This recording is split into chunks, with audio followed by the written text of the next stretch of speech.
और इस देश की संस्कृति को नष्ट करने के लिए कितने उपाय हुए। जिस संस्कृति को 700 वर्षों तक बराबर नष्ट करने का प्रयास होता रहा, इसके बाद भी आज जो वर्तमान में संस्कृति बची हुई है, बची हुई संस्कृति भी विश्व की सबसे श्रेष्ठ संस्कृति। समझिए कि उस समय फिर कितनी श्रेष्ठ संस्कृति रही हो। और इस संस्कृति के जन्मदाता ऋषि थे, महापुरुष थे, और वर्तमान में प्रत्यक्ष प्रमाण सब लोग देख सकते हैं। मनुष्य कुछ न कुछ बनने का प्रयास कर ही रहा है दुनिया में। आप सभी कुछ न कुछ पाने का, कुछ न कुछ बनने का प्रयास कर रहे हैं, कर तो रहे हैं। लेकिन अगर हमारा भाग्य इतना साथ दे हमारा कि हम राष्ट्रपति हो जाए, तो क्या आप परेशानी से, दुख से, समस्याओं से अपना बचाव कर सकते हैं? तो फिर हमें क्या पाना चाहिए? ये मनुष्य शरीर क्या पाने के लिए मिला हुआ है? दुखों की वृद्धि के लिए या दुखों का अंत करने के लिए? अपने जीवन में आप दुख बढ़ाना चाहते हैं या दुख घटाना चाहते हैं? और यदि दुख घटाना चाहते हैं, रात दिन आप कर्म कर रहे हैं, दुखों को बढ़ाने के लिए तो नहीं कर रहे, घटाने के लिए, तो आपके पास एक राष्ट्रपति जैसी सुविधा मिल जाए, 25 बॉडीगार्ड मिल जाए, पूरी तीनों सेनाओं का मालिक ही राष्ट्रपति होता है। और मिस्र के राष्ट्रपति के सामने तीनों सेनाओं ने हाथ खड़े कर दिए, हम आपकी रक्षा नहीं कर सकते, तभी तो उसे देश छोड़ के भागना पड़ा। अगर मिस्र की सेना मिस्र के राष्ट्रपति की रक्षा कर लेती तो देश छोड़ना क्यों पड़ता? अगर नेपाल की सेना नेपाल नरेश की रक्षा कर लेती तो 6-7 मिनट में 12-13 आदमी क्यों मारे जाते? सद्दाम की रक्षा भी नहीं कर सके। और हम कुछ ना कुछ भौतिक क्षेत्र में कुछ पाने की, कुछ बनने की लास्ट स्टेज है राष्ट्रपति। उससे बड़ा कोई पावर नहीं होता है, अंतिम पावर है वो।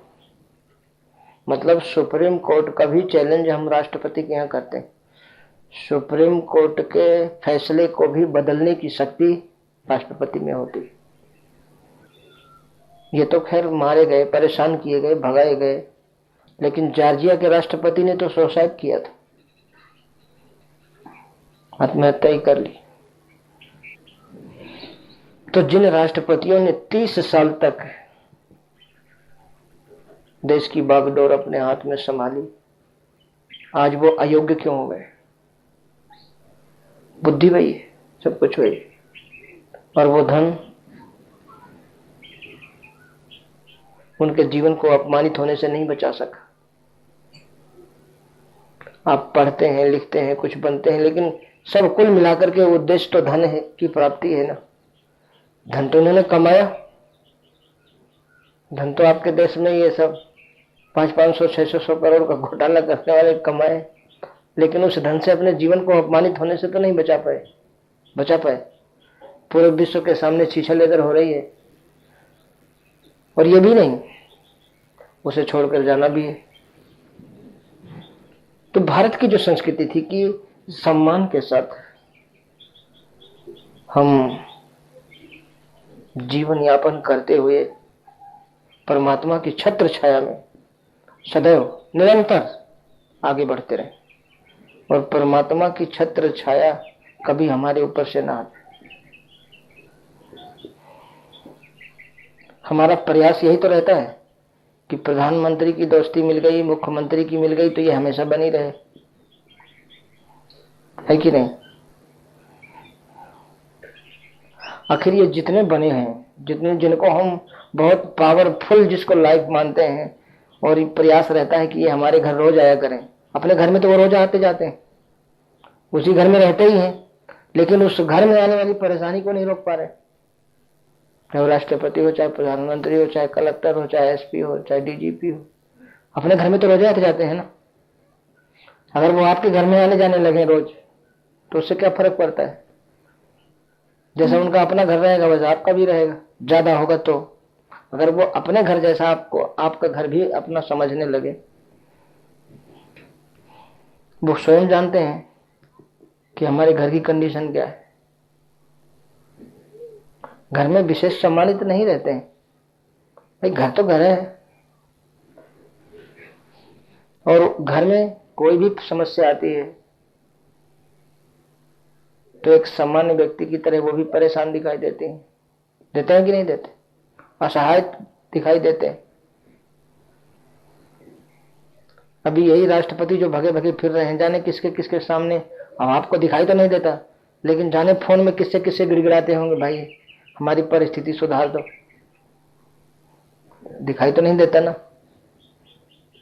लेकिन है ये कि कोई भी शक्तिशाली देश थोड़ा हस्तक्षेप कर दे, कोई थोड़ा सहारा लगा दे,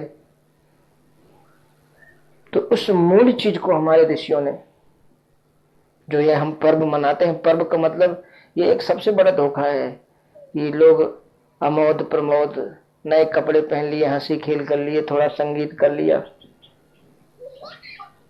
पर्वों की जो परंपरा है, उस परंपरा के पीछे ऋषियों का एक बहुत बड़ा उद्देश्य था कि एक अबोध बालक कभी यदि परमात्मा स्पर्श कर लेता है तो हिरण्यकश्यप जैसी शक्ति भी उसे नष्ट नहीं कर सकती। ये संदेश तो मिल ही रहा है उन महापुरुषों के जीवन से। हम भगवान को सीधे नहीं बचते हैं, लेकिन भगवान जैसा अभी तक कोई हुआ नहीं, आगे भी उम्मीद नहीं।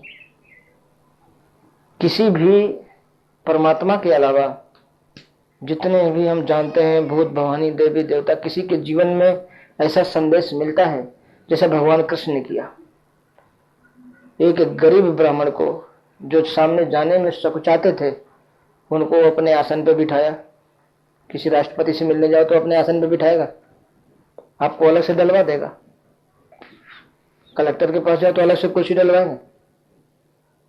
ये अपने में बैठाएंगे।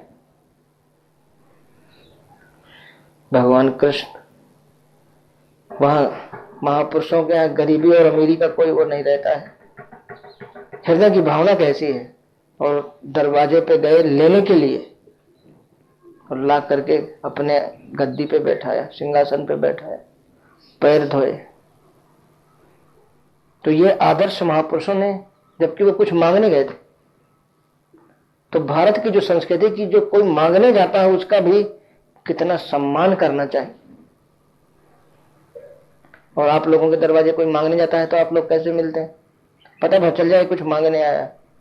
बड़े आदमी तो दूसरे को फोन पकड़ा देते हैं, कहते नहीं है, क्यों? जानते हैं हमें किसी से कुछ लेना तो है नहीं, देना ही है। तुरंत कहते नहीं है यार, बाहर गए, फोन यही छोड़ गए हैं, पता नहीं कहां चले गए। क्यों? वो जानते हैं हमें किसी से कुछ लेना नहीं। लेकिन ये जो इस प्रकार की जो ऐतिहासिक घटनाओं को ऋषियों ने लिखा है, उनके पीछे देखो कि वो जानते थे। हृदय के हर विचार को जो जानता है, वो ये नहीं जानते सुदामा मेरे पास किस लिए आया है।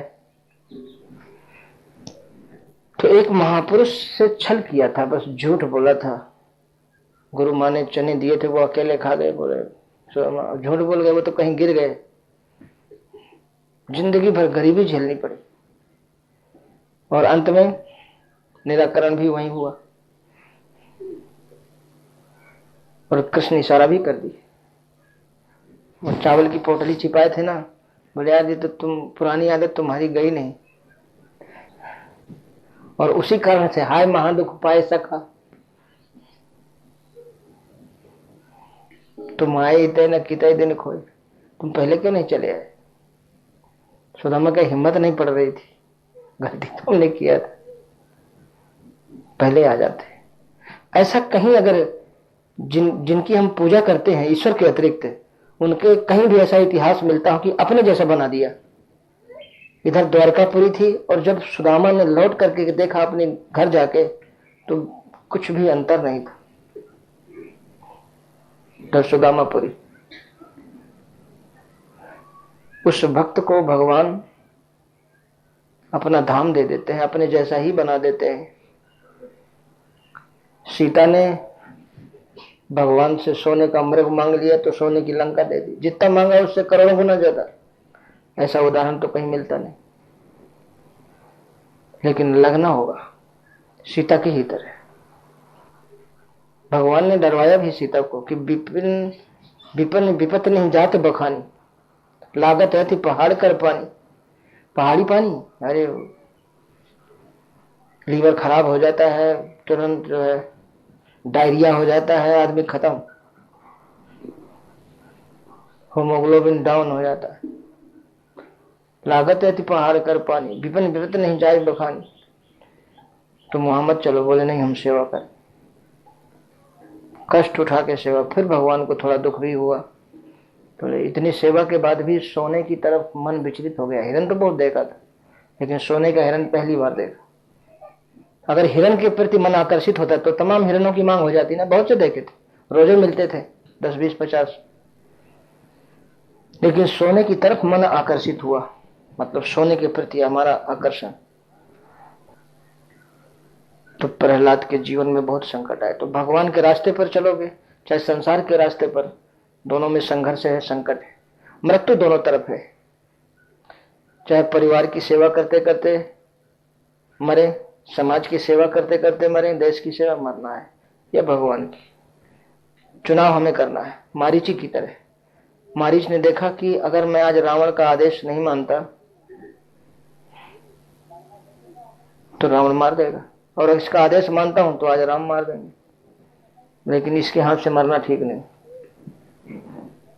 तो शरीर मिला है, जीवन मिला है, तो मृत्यु निश्चित है 100%। इस सत्य से हम अपने को बचा नहीं सकते।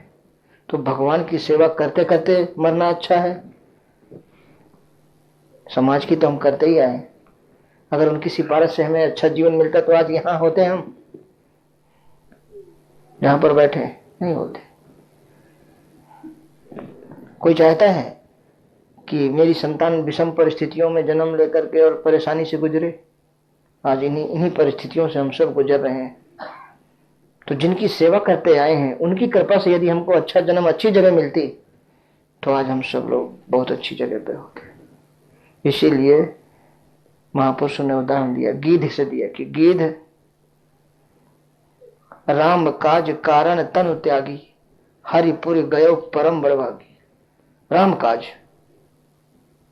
और हम संसार के काज में शरीर छोड़ रहे हैं और राम के काज में छोड़ रहे हैं। बस अंतर इतना, छोड़ना है।